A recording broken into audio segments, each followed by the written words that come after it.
What's good, everybody? Hope y'all are doing well. In this video, I'm going to be breaking down my entire process of how I make pain melodies. The type of sound I'm going for in this video is probably something like a little Durk, Rod Wave, NBA Youngboy, even Future got a couple songs on some pain beats. I'm going to be covering pretty much everything you need to know, from sound selection to the actual Midi and a little bit of the theory behind it, and doing all the final touches and arrangement to your sample. So with all that being said, let's just jump right into it. Alright, so opening up the FLP right here, I'm just going to play a quick preview of the finished sample for y'all.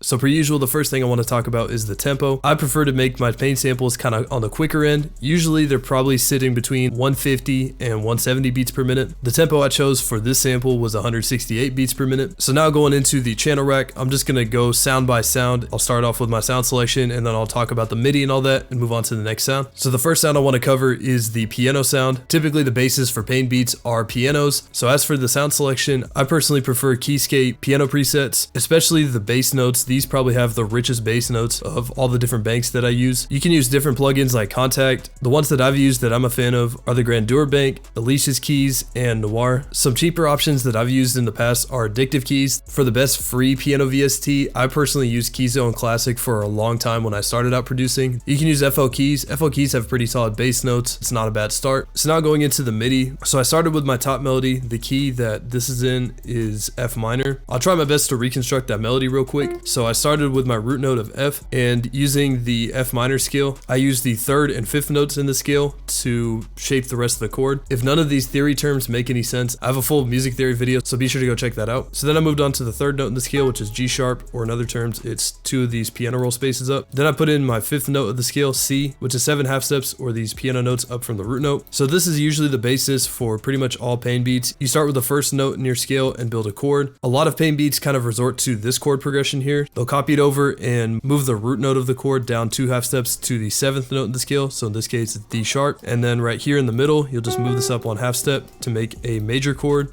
and also to keep this middle note in key. And then after this, you copy this one over and then just move it down 2. And then this gives you that signature pain sort of vibe.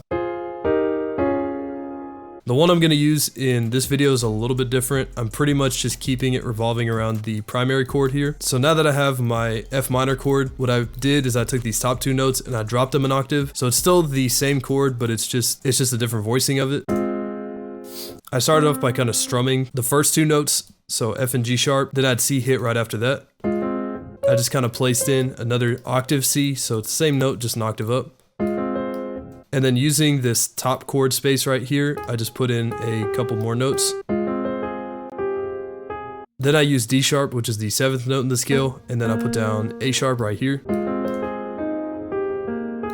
I had the notes a little bit mixed up, but pretty much it's just this repeated over and over again. If I go back to the main Midi, you can see it's pretty much that same pattern that I just drew out. And then from measure to measure, there's only like one slight difference. So in the 4th measure, at the end, I just have a little D sharp that leads back into the original pattern. And then in the 5th measure, I just have the C hitting with the rest of the chord at the beginning. And then the rest of the notes are pretty much the same. And then for the last measure, I made a little bit of a turnaround. The only difference is I just have this little lead back in right here with these 3 notes. So it kind of descends back in and goes back into the original part. And this is going to be a recurring theme with a lot of the instruments, especially like the guitars and stuff, where they're designed to kind of loop back into each other and sound a little more cohesive. So then after all that, I just went in and put down my bass notes, and I just put down the root note right here. And then lower, I put down C sharp, which is the 6th note in the scale. And then I also put down D sharp, which is the 7th note. And you probably noticed that the 6th note C sharp doesn't really appear much up here in the melodics. That's because the 6th note in the scale adds a lot of tension to the melodies, which makes it sound more dark than it does emotional. So typically in most of my pain melodies, I try not to use the 6th note in the scale, and to put it along with the rest of these notes, it'd be right here. So right above the 5th note, just 1 half step above it. So the full piano pattern sounds something like this.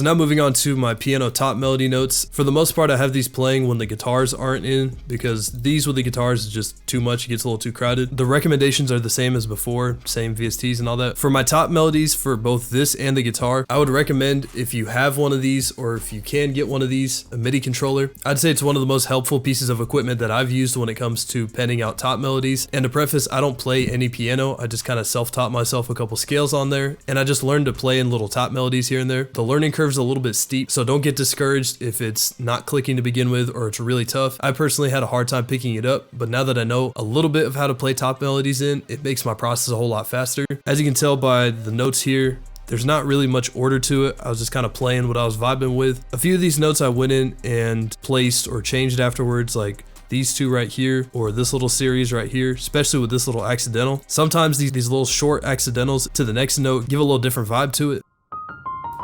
So it's kind of like a little strum effect to it, sounds a little more real. And I forgot to mention this with the previous pattern. If you want your pianos to sound a little bit more real, more played in, you can go through and slightly adjust the velocities like you see here. Like they're not perfectly on time. Like if I quantize them, they look something like this. So they're slightly off time, probably not enough for you to notice, but it does give it a little bit more of a realistic vibe. Also, to add more to that realism, you can randomize your velocities, either just going in on the bottom here and manually adjusting them, or you can select your notes that you want to randomize and hit Alt-R, turn off the pattern, and under the levels just adjust this velocity to your liking. And also, if you want to lower all the velocities, like the piano notes are too loud, you can select the notes you want, you hit Alt-X on your keyboard, and then just move this multiply knob up and down, and that'll adjust your velocities. So this top melody in context with the original piano sounds something like this.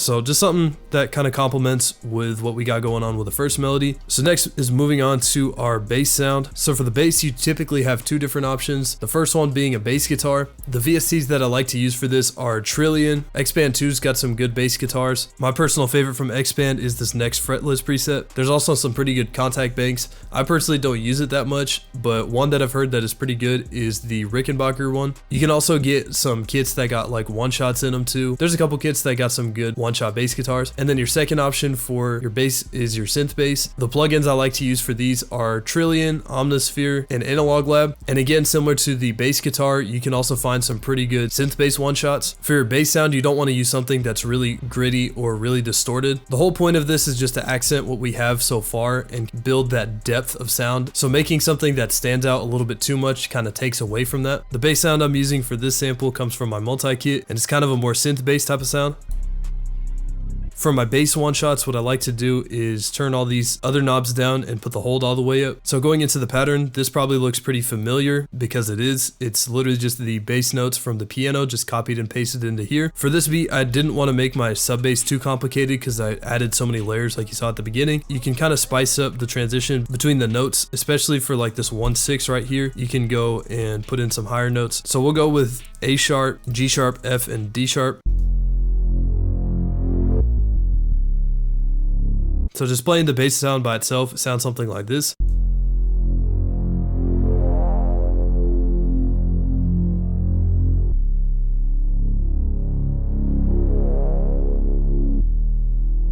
Alright, so now moving on to our guitars. For this sample, I wanted to have a more distorted and reverb type of guitar. Some VSTs and banks that are good for these distorted guitar type of vibes, I'd say are the Evolution banks, like Evolution Strawberry, or my personal favorite, Evolution Infinity. There's also other ones like Session Guitarists. They've got some more milder sounding electric guitars, but they're also good for some lead work too. If you want some VST guitar sounds to lay down like a melodic guitar, I would recommend the Session Guitarist banks a little bit more than the Evolution banks. The Evolution banks are better for more lead guitar work. So going back to context to the Evolution Infinity, my favorite presets to use are under the distorted section, and they're probably the Tap Faster lead and Showstopper lead. Typically, a lot of the guitar sounds that you're going to get, like the distorted guitar sounds, are a little bit too harsh to use just by themselves. I have a little chain that I use to negate some of that harshness so it fits in better. I usually start it with an EQ. I cut out the lows, shelf down the highs a little bit, boost the high mids a tiny bit, and then sometimes I'll go into the middle here, some frequencies I don't don't like, I'll try to cut those out. Then I open up a reverb with these settings. I like to have a high wet and decay leveled, and also add a little bit of a delay to kind of widen the sound a little bit. And in the channel rack, turn it down probably to about like 10%. So going into the top melody, similar to the piano top melodies, I like to use my MIDI keyboard, try to play something in, and then I'll go in afterward and adjust the notes if I need to. And similar to the previous top melodies, I'm not using the 6th note in the scale, so you'll notice that C sharp isn't in the entire pattern. You can kind of add these little back and forth type of notes here to emulate a little bit of that hammer-on sound. This is what the guitar top melody sounds like.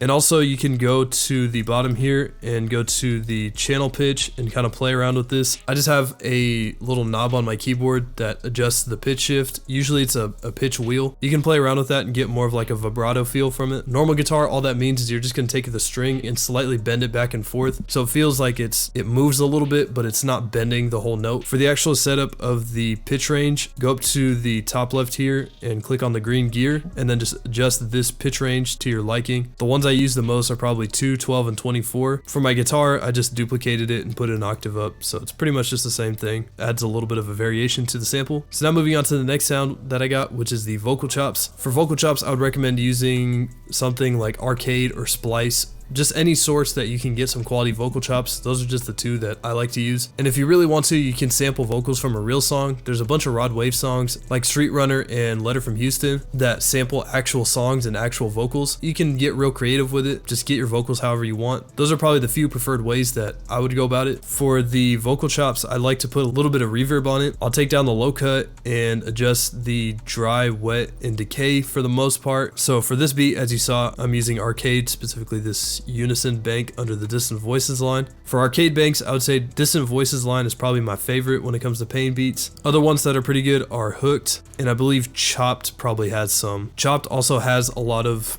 guitar accents too, so those are pretty good if you want to add like a little electric guitar accent. I got some other tutorials where I used some of those chopped electric guitars. But anyways, this is pretty much what my vocal chops sound like.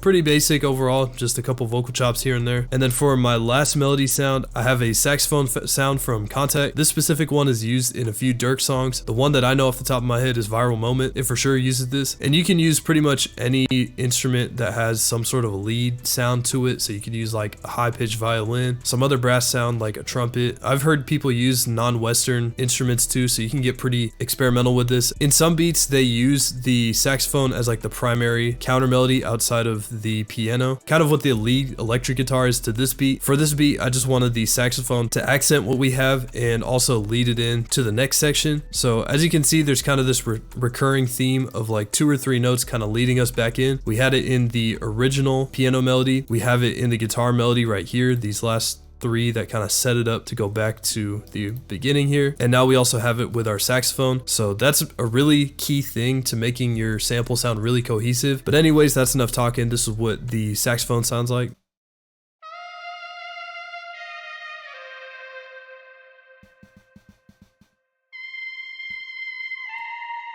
So now moving on to the last sound that I want to cover, which is risers, crashes, any other accent sound that you want to use. So for this sample, I have my riser crash, which is in my resonance multi-kit. If you have 2 different sections of a sample that sound pretty different together, this is a great way to kind of tie them together so it sounds a little bit more cohesive. So I'll just play this spot right here where the 2 sounds are really different.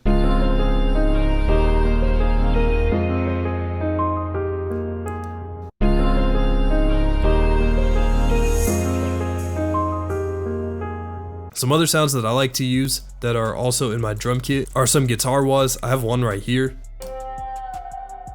Some other ones are like some guitar bends, so something like this.